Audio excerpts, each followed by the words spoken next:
Hi, everybody. My name is Gary Gomes. I'm a Vedic astrologer. You can reach me at 508-525-0001, or you can reach me at neivas@comcast.net. This topic has been that I've been trying to post to. This is the third try, and this is what happens when you have a Cajun moon conjunction in Libra. And also with Mercury with Rahu. So the first one I had an incorrect date on. The second one, a large part of the screen was was black when I went on. So I'm going to try. This will be the third time's the lucky time, and I'll just do the reading. And first of all, if you like what I'm doing, please subscribe. It helps to get to the status where we can monetize the page. And also it helps in terms um, of understanding what you want to see. My background is I've had 33, roughly 32 years as a Vedic astrologer. I've had I've been published in a variety of magazines. I've been the president and I've been the vice president and president of the Council of Vedic Astrology. I'm a Swami of the Temple of Kriya Yoga, and I have a doctorate degree in education, master's in business administration, which I'll be throwing on a lot for this presentation, and a bachelor's degree in sociology. I was actually a journalism major and a history major for a short time as well. So essentially, I'm going to talk a little bit. Oh, by the way, the book is moving forward. I'll have more time to devote to it in July. The school is moving forward. I'll have more time to devote to that in July. In July, a lot of things are going to open up. So hang in there and stay tuned. There's more to come. The best is yet to come, as they say. All right. So third time's the charm. We'll get this video done properly this time, and just charge this up to the power of persistence. Hopefully, when we get into our new quarters, everything will be set up permanently, so I won't be um, uh, fiddling around like I have been the past few months, trying to make sure everything is right. And you'll have a much more consistent and enjoyable listening experience. So, and viewing experience. So, without further ado, let's talk a little bit about Bitcoin, then the state of the world, then your individual charts. Okay, so we'll break it up into three segments. I think the lesson was I spent a little bit too much time speculating on Bitcoin, speculating on speculation, and delving a little bit too much into history and what currencies mean and what commodities mean. And I'll just give you more straight information. Both videos ran over an hour, which is really not, they're not supposed to. So this is a chance to make it work exactly right. So, right. So praying that luck is on my side. I'm going to try to pull up the page again, and I'm going to um, see if I can get it. This is always a temperamental part of Zoom. All right, so this is showing, but since it also showed before, I'm going to pull it up yet again. Okay, guys? So let me do this. And, and so and I do everything in threes. Okay, so all right, so we have this chart. I'm not crazy about this. One more try.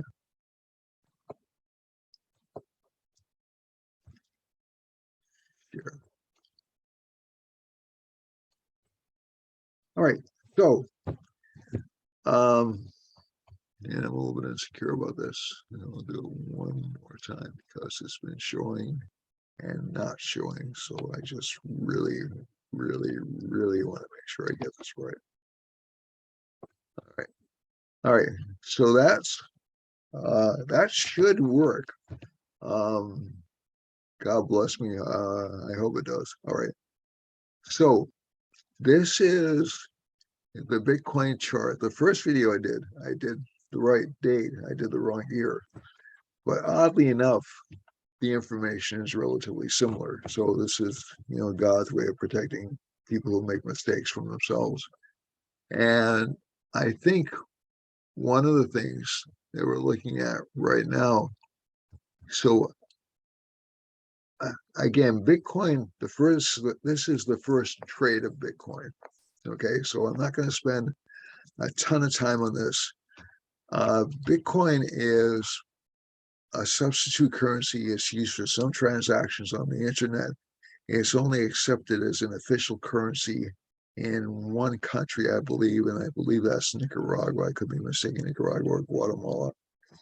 And it's also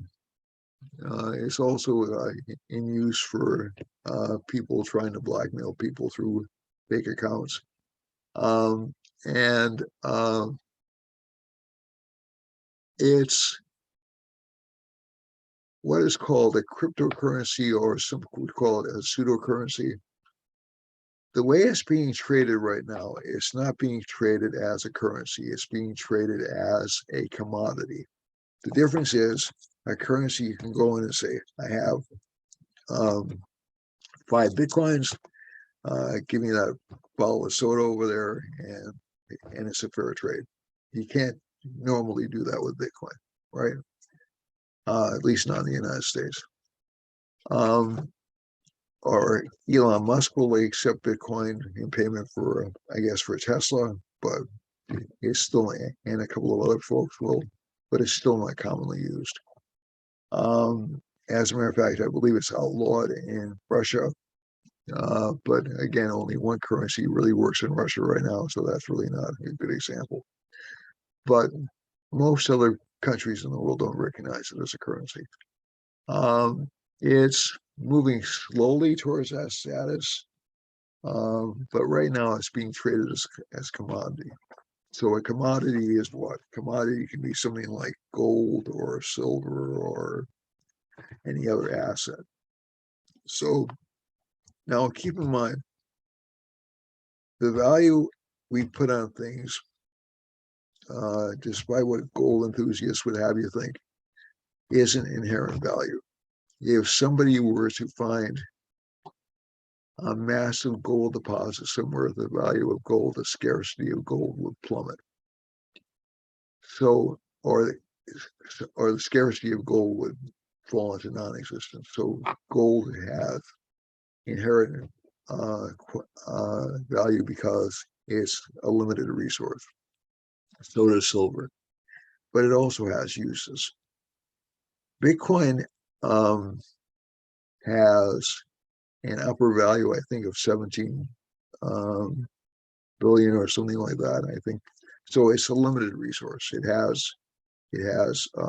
So I'm not an expert on Bitcoin, so forgive me if I'm getting this wrong.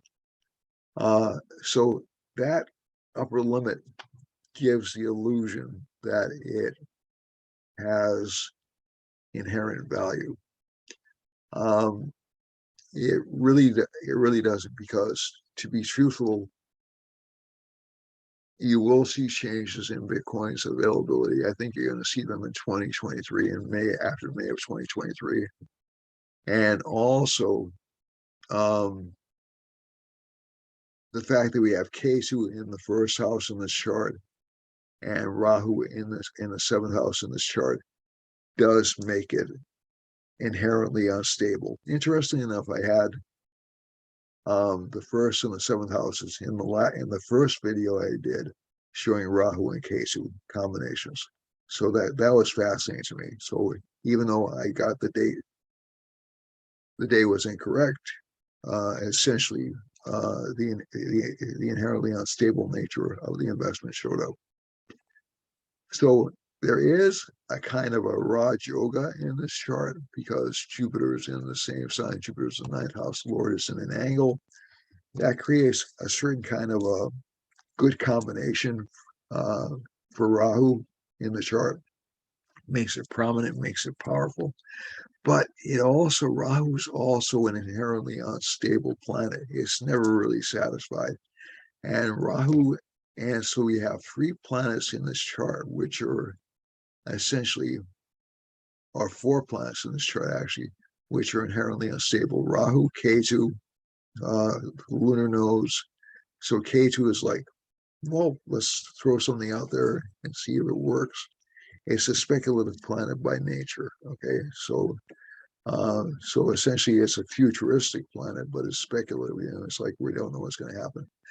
The Lord of K2 is in the ninth, it's the moon, but the moon's an inherently unstable planet. It changes signs every couple of days. And Mercury is an inherently unstable planet. Most people who are going through Mercury major planetary periods are saying like, hey, I thought this was supposed to be a benefic planet. Is everything seems to be going kind of teeter-totter all over the place. Mercury changes signs frequently, so you feel those transits more strongly than otherwise. So I think when you're looking at these kinds of charts, it's important to look at the stability of the sign. Jupiter aspects the first house, but it's a spoiled Jupiter. And also you have Venus in the eighth house, so it will be attractive to investors. They will get to use other people's money. The Venus in the eighth house gets to use other people's money. The reason Bitcoin has been so unstable over the past couple of years is really because of Saturn being in the sign. So essentially, Saturn has sort of thwarted Jupiter's upward expansion. It's been aspecting the moon. Saturn moves into Aquarius within a couple of days. This is the start of a 7.5-year period of Saturn for Bitcoin. And it'll be a challenging period for Bitcoin, to be honest with you. So that'll pull back in June. So that 7.5-year period of Saturn will correct itself until January. And in January, you'll see more serious effort coming forward to regulate Bitcoin. So you'll see it sort of like solidify as a commodity and maybe even be more regulated than it is right now. And that'll continue for about a good 7 years. So this is something which, but there is a little bit of a break you get because right now, Bitcoin was doing relatively well for about, I would say for about a year, between roughly March of 2021 and February of 2022. Then all of a sudden it enters this Rahu period, which is like, it's just like, it's up, it's down, it's up, it's down. So that will make it inherently unstable. Good time for expansion of Bitcoin between July 18th of 2022 and February 3rd of 2022. Now, again, this isn't financial advice. I have to underscore that 3 times. It should do better during this period. There are mitigating factors on Jupiter. Okay, so Saturn. So for the first couple of months, like between roughly, I would say now and I would say between now and June, it'll seem a little bit under threat. It'll seem a little bit frightened. That may be, or the markets will seem a little bit panicky. And as a matter of fact, it'll undergo a challenging transit, not only from Saturn, but also from Rahu in about a year and a half. So you'll see a lot of speculative activity in Bitcoin around 2000, the middle of 2000, around the end of 2014 through around 2025. But it's in kind of a dangerous spot around 2024 to 2025, at least according to the chart. This is not financial advice. Again, I have to underscore that. And I think you'll see an expansion of investment in it over the next couple of years during this Jupiter subperiod, or actually during this Jupiter subperiod, July to December, it'll do relatively well. Then Saturn, it'll sort of pull back a little bit.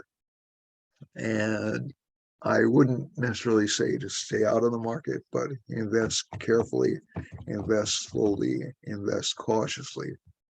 As a commodity, I think is going to, the next 2 years will determine whether or not it'll survive. So 2023 to 2025. And the reason I'm saying that is because of a double transit of Saturn and Rahu.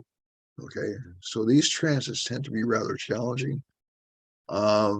You'll see a lot of speculation, a lot of panic, I think, between 2024 and 2025, if not sooner, in the market. And people will, it's the kind of investment I really think is more of, if you time well, if you get in quickly and you get out quickly, you'll make money. If you let your money rest in the account, I think you're, I don't think it's necessarily going to do spectacularly well. The one thing it does gain from, though, is over the next 6 months, and as a matter of fact, over the next year and a half, it'll gain some extra strength because of government instability. So the United States will seem unstable. China will seem a little bit unstable. Russia definitely will seem unstable. And it's to be looked at as, I would say, an alternative. After the end of the year, I'm not quite as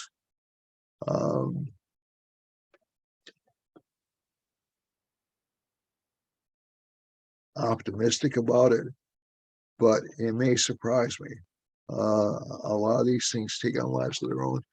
The Mahadasha will be entering in December of 2023. So it's in a Venus Saturn. It'll be in a Venus Saturn subperiod, so it'll slow down.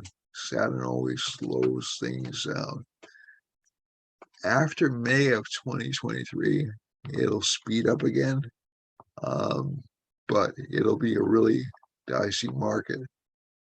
And I think you're going to see an expansion of the actual availability of the product, okay, and derivatives off of Bitcoin and things like that. After December of 2023, you'll see it under increasing government control. I don't see a way around that. I think you'll see governments essentially regulating it. But this is not necessarily a bad investment. It's just really, really, really risky.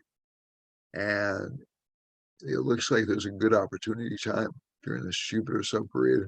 But again, I have to caution you that Jupiter is not flawless during this period. It's going to have certain challenges. And I think that, so I think you'll see, and I'm an inherently conservative person anyway, in terms of investments. So I have to give my bias. But that Jupiter period looks like it'll give some good returns. It's in a Venus subperiod, so Venus will give good returns on assets because it's in the 8th house. Sun subperiod, like I said, between now and if you're interested in like an independent kind of an investment, go for it.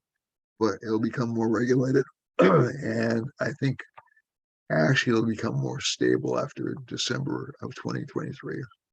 But the growth rate will be less spectacular. Okay, so that's my take on Bitcoin. But keep in mind, every commodity has, and again, I think obviously, just from what we've seen in history, things like this don't go away. If Bitcoin doesn't survive as an investment, then something else will. But I can't ignore this the 7.5 year period of Saturn. I'll talk some more about it next week, because, and again, like I said, please don't take this as investment advice. Number one, you're not my client. Number two, I'm not qualified to give investment advice. Number three, there are a lot of dips. And this particular Sadi Sati, the Aquarius Sadi Sati, is not really a bad Sadi Sati. It's somewhat conducive to the accumulation of wealth. So I may be being a little bit overly pessimistic in this particular Sadi Sati, but it's really going to require a lot of close attention and a lot of close scrutiny. And people had better watch their investments closely. Okay. The next thing I'm going to go to is go to a world map. People are advised, and that better is not really what I want to say. I apologize. So let's go to the world map. Oh, and let's see where Bitcoin will do well. Okay, so lay out examples.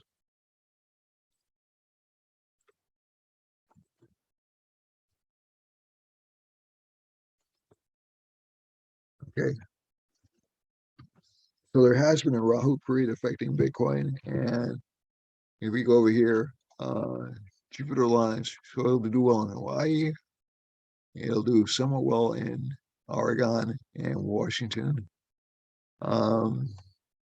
Investors are favored in Pennsylvania, New York, and down through the East Coast out to Washington, D.C., and down into South America, especially the western coast of South America, Ecuador, Peru, and Chile.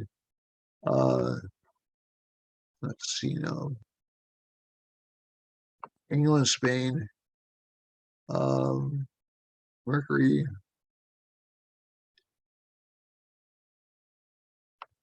some in France and England, and some in Eastern Europe and Sweden. Not really so much in the Middle East or in Iran or in Afghanistan. Those don't look like good markets for it. Some good returns in Turkey. Moon is over here, so some good returns in India, and some good returns in China, Vietnam, Cambodia, and let's see, and also in Japan and Australia. So not really surprising. These tend to be fairly heavily industrialized areas where people can invest. But throughout the middle of Africa, they should do fairly well. Okay. Brazil, yeah, Brazil. We're talking about Sao Paulo or Rio de Janeiro. Yeah, it looks good. Okay. So let's go back to the regular chart. And let's see if I can pull that up again. The chart we normally look at. And I'm gonna dish this one. Stop the share again. Change the chart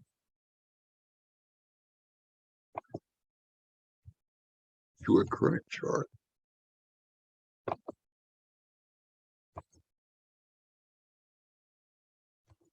And right with you.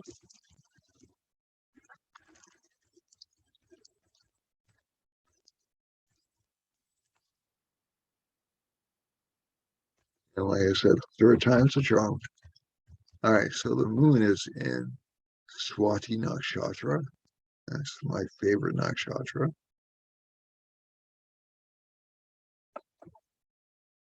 Yeah, so Swati is a business nakshatra. Okay, so that's probably why I'm talking about this. Okay, all right. So, and hopefully not making too much of a fool of myself.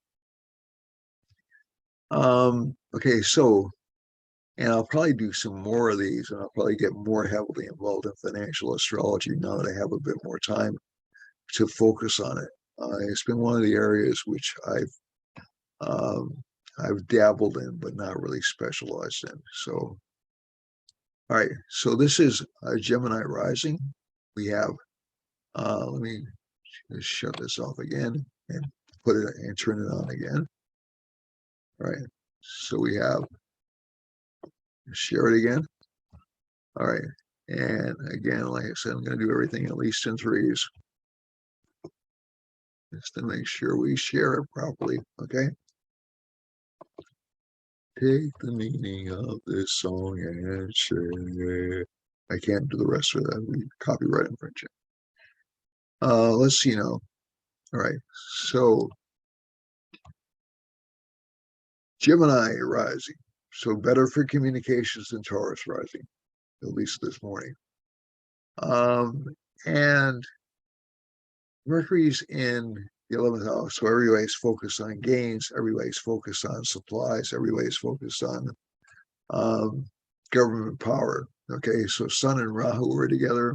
So it's not only government power in the sense um, in our limited sense, in how we view it in the United States in terms of like government controlling our lives and stuff like that. It's actually real physical power the government has, essentially armies and stuff like that.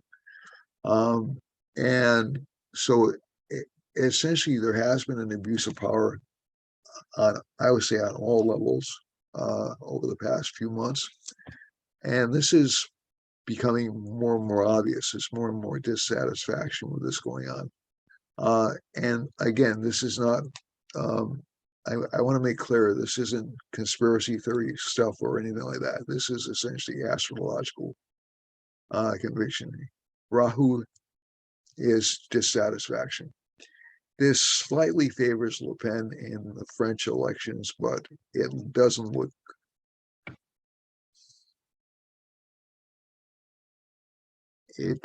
likely to me. I'm going to look at that chart a little bit more next week. It doesn't look likely to me that she'll win, but stranger things have happened. I predicted she'd win last time, and I was wrong. So I mean, you know, but I think one of the things that I'd like to impress on you that is that essentially there has been increasing government power in almost every sector of the world over the past 50 years or so. This isn't just in terms of um,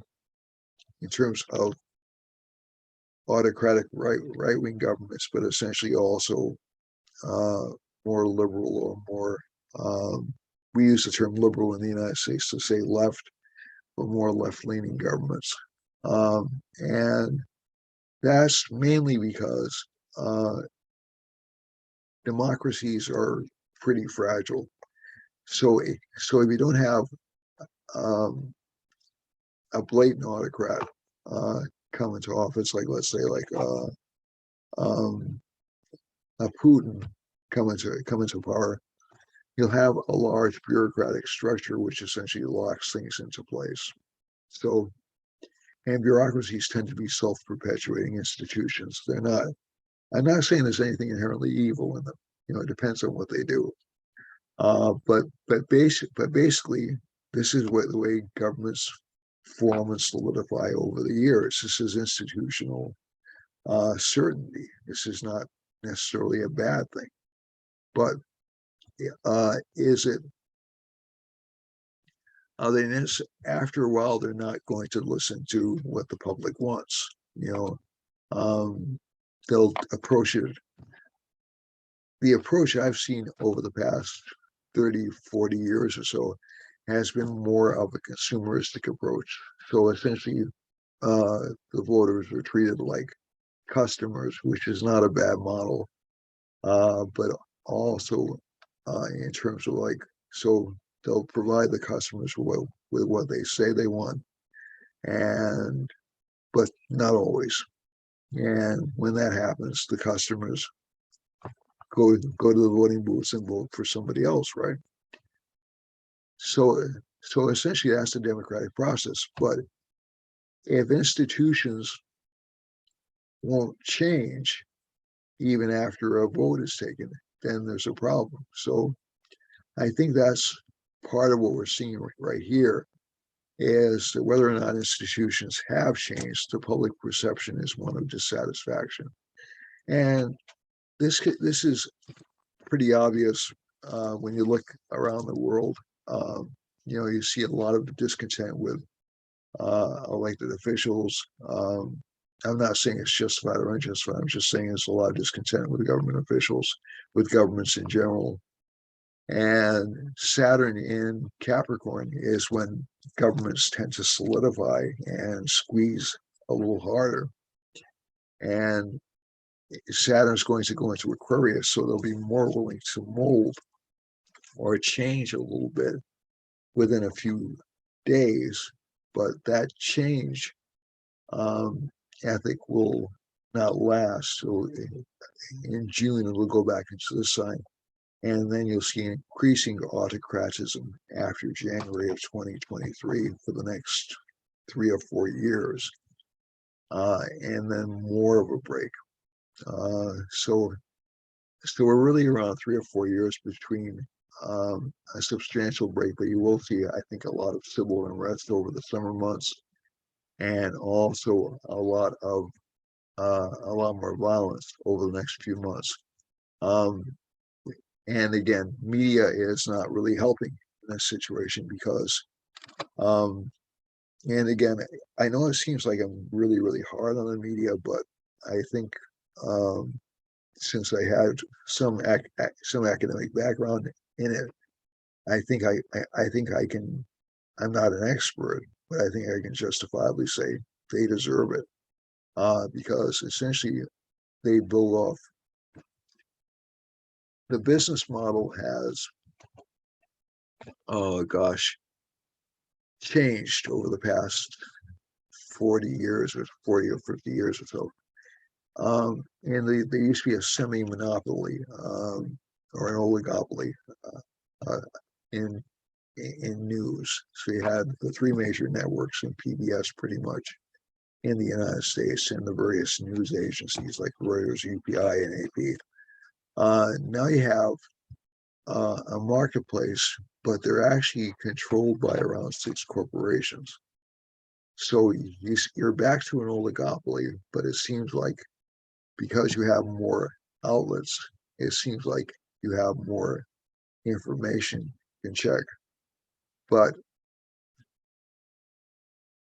the message seems to be um, tilted in one direction or tilted in another direction. And whatever feeds the agenda tends to get reported. And again, I'm not saying it's all lies. That's not the idea. But there's an inherent bias. One thing we learned back in journalism school was there was an ongoing dispute about whether or not journalists had inherent bias, and they do. You know, by being a human being, you have an inherent bias. You have a perspective. So to pretend that that doesn't exist is silly. But if news sources, and it's interesting that some of the stuff is coming out with the New York Times saying they reported some things incorrectly back in 2020, and certain other news agencies coming out and saying the same thing, that um, that and the same is true of Fox and OAN and and Epic News, et cetera, et cetera. And it's so we're not really engaged in news, we're engaged in a debate. right now. And people will use truths or representations of truths to bolster their position or to freak people out. So they panic and don't act rationally, they react. And the reaction means that they get obsessed with heroes and villains, and as opposed to looking at people who have different perspectives.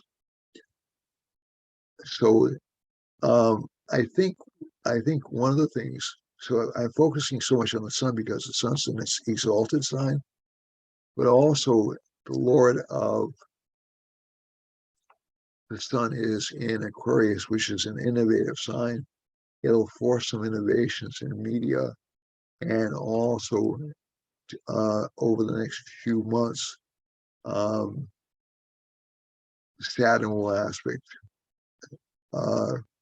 Rahu and Mercury, and you'll see some, I would say, some public accounting for some bad news. It won't last long.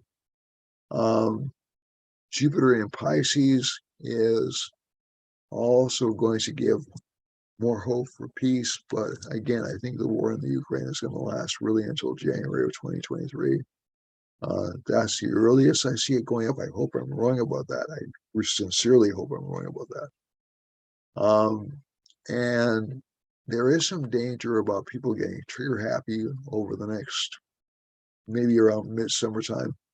But I'm also looking at changes in government in both Russia and Ukraine towards the end of the summer and into fall. So Russia more like fall, Ukraine more like early fall or late summer. The other thing is we have this K2 moon conjunction, so the public overall is basically confused about what's going on. It's not really, and markets are confused, and this is a temporary phenomenon, but as long as that Mercury Rahu conjunction exists, which it will for at least another month or so. I'm sorry, at least another few weeks or so. You won't get a really good feel for the direction the markets are heading in. Now, keep in mind, I have said several times recession is coming. I think that's still true. I don't think it's going to be very deep or very long lasting, and we'll probably be out of it by early next year. But I think just or by mid 2023 at the latest.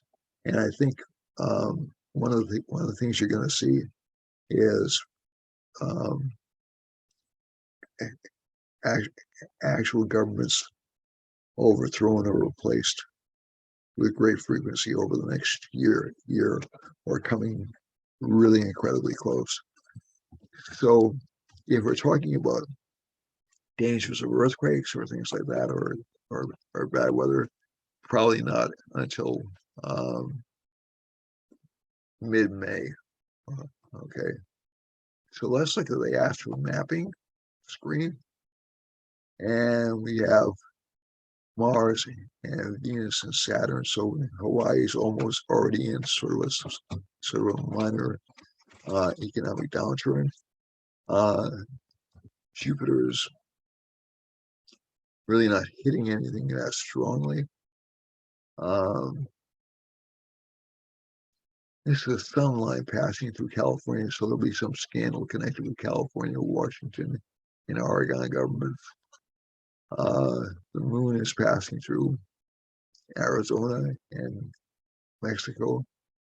So again, there'll be confusion over the public. The public will be under attack in these particular areas. And when I say under attack, not really violent physically, but there's some potential for some natural catastrophes in these regions.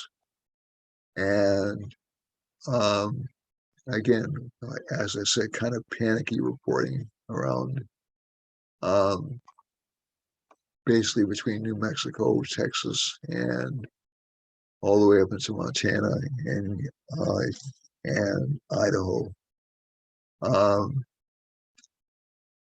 Saturn is so some recessionary pressure in Florida all the way up to Ohio, and Mars is in passing over New York. So we had the violent attack in New York last week.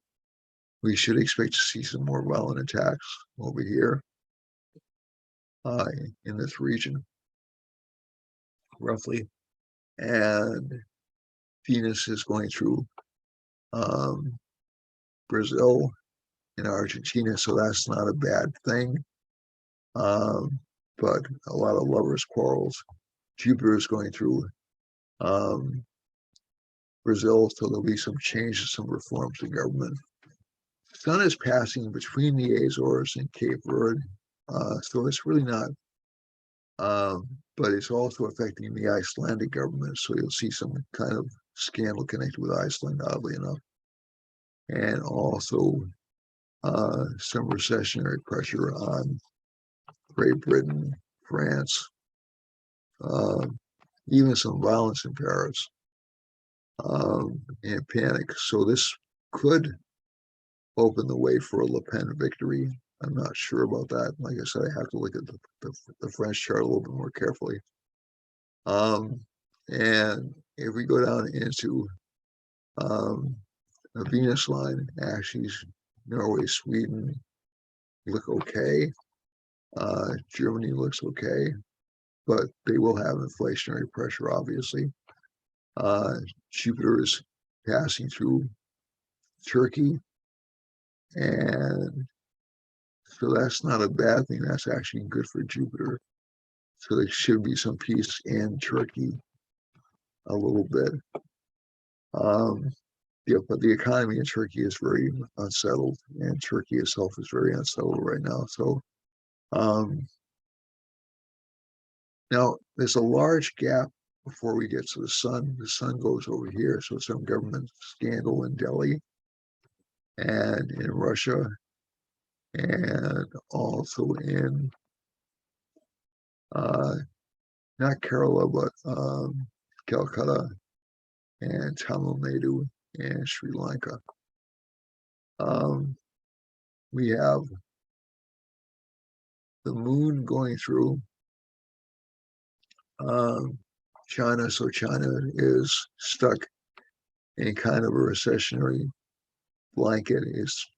There's a lot of lockdown in China, so that's adding to inflationary pressure, and it will probably add to recessionary potential for recession.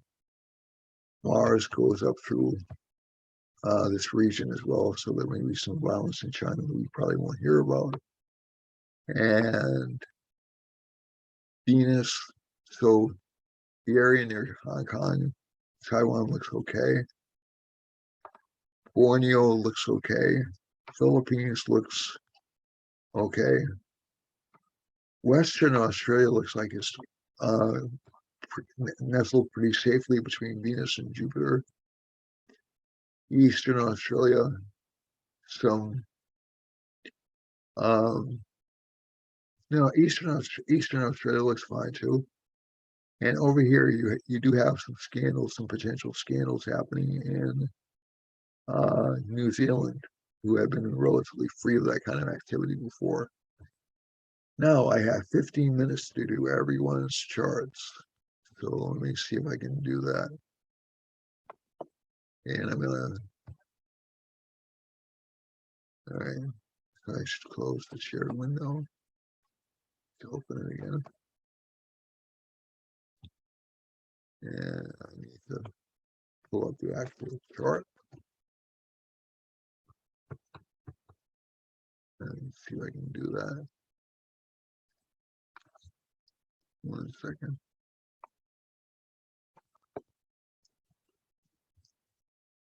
All right. Try it again.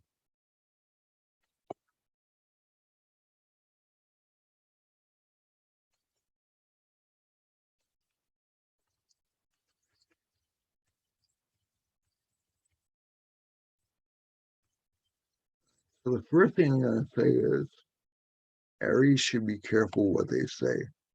Okay. It's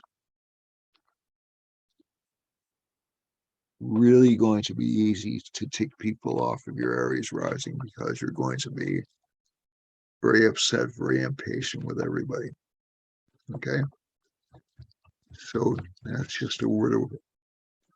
Also, relationship partners will seem to be uncommunicative or difficult to deal with. And career life will be fine. But again, like I said, just try not to be too aggressive at work. Work will seem to be kind of a grind. It'll seem to be kind of difficult. But like I said, just be careful of what you say, because you could say the wrong thing and alienate people for several months. Okay.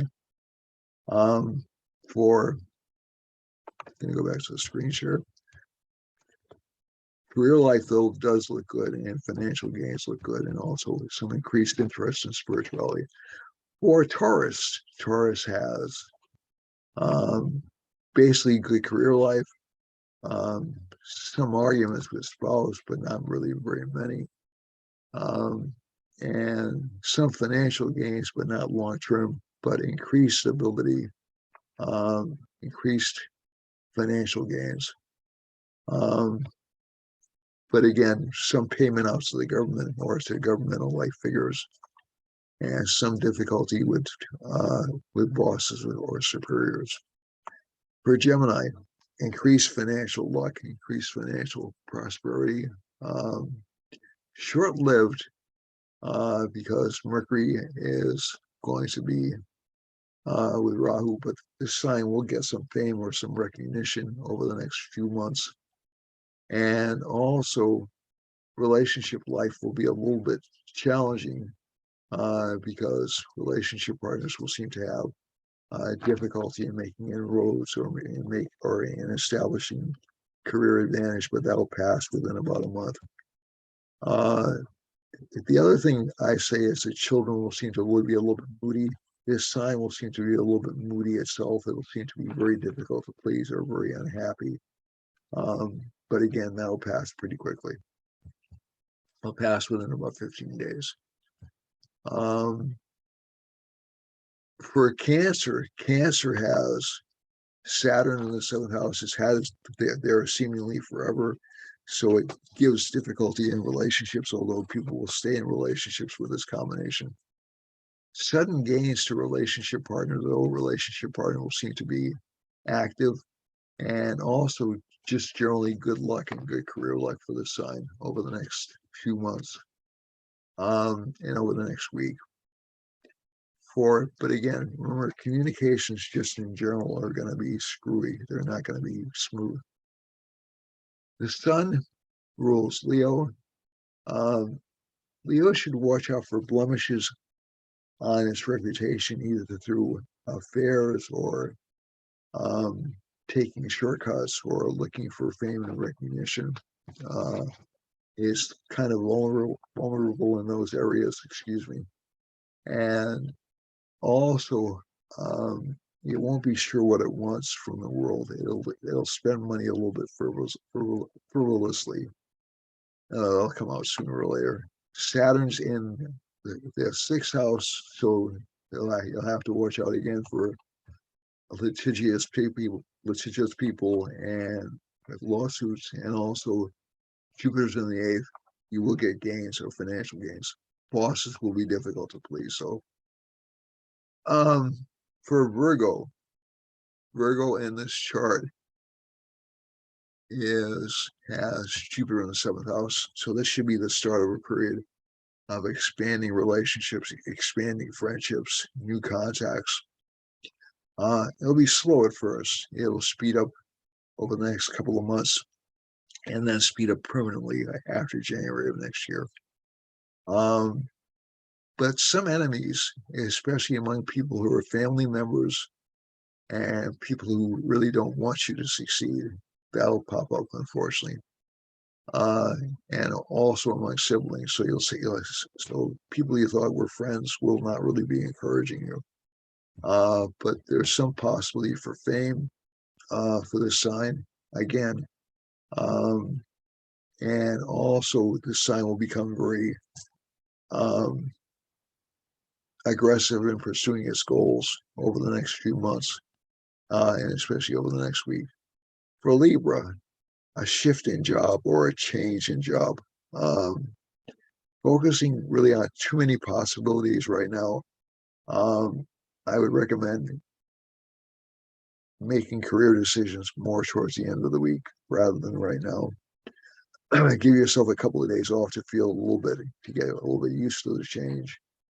And also start focusing on solidifying educational matters, self-improvement, and also on making important contacts, because that will be important over the next few years. But from this chart, this isn't a bad combination. It is a good combination for wealth. There'll be some financial gains from previous activities. And like I said, the change, although it may seem a bit disruptive right now, essentially has to happen in order for you to progress and go further. For Scorpio, Scorpio has, this affects Joe Biden and Russia. Scorpio has some luck because Jupiter's in the fifth house. Um, Jupiter is Lord of the second house, so there should be some gains, but some criticism from relationship partners, some criticism from, and also being attacked by people who are close to you. This is interesting. So Saturn's aspecting Jupiter, so slow gains, but luck will actually improve for this sign over the next year, over the next week or so, actually. And you'll see a lot more courage, a lot more determination, a lot more grit. But I think over the next couple of months, you'll see a slight backing away and reconsideration of positions. For Sagittarius, I have to check the time. For Sagittarius, you have Saturn in the second house, so slow growth, slow economic growth. Venus and Mars are in the third house, so good ability to pursue your romantic or relationship goals. The same is true for Libra, by the way.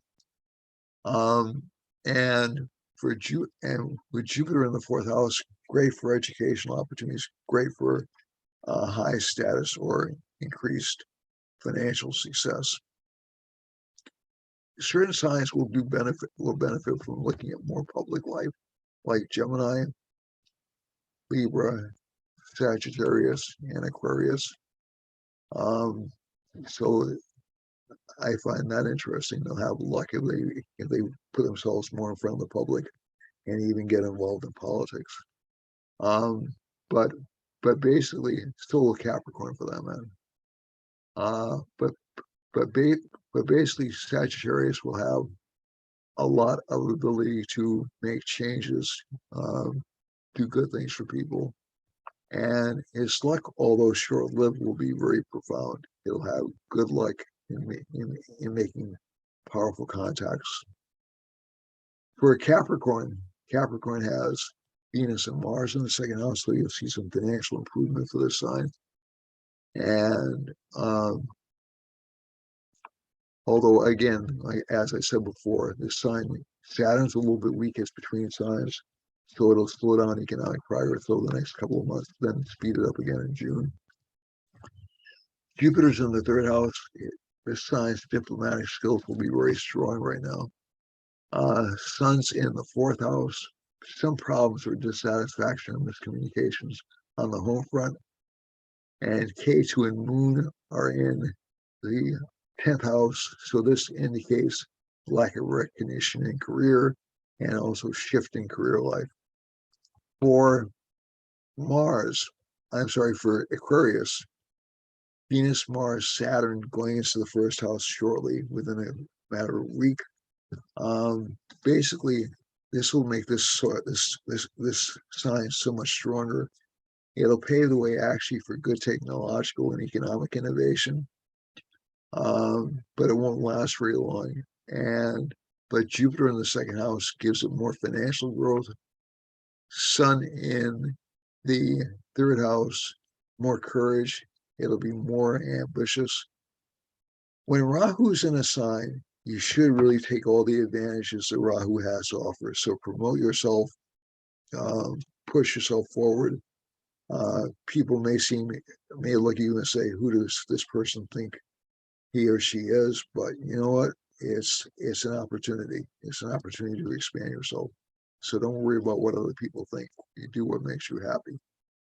And also, K2 and Moon are in the ninth house. So that's actually a Raj Yoga for this chart.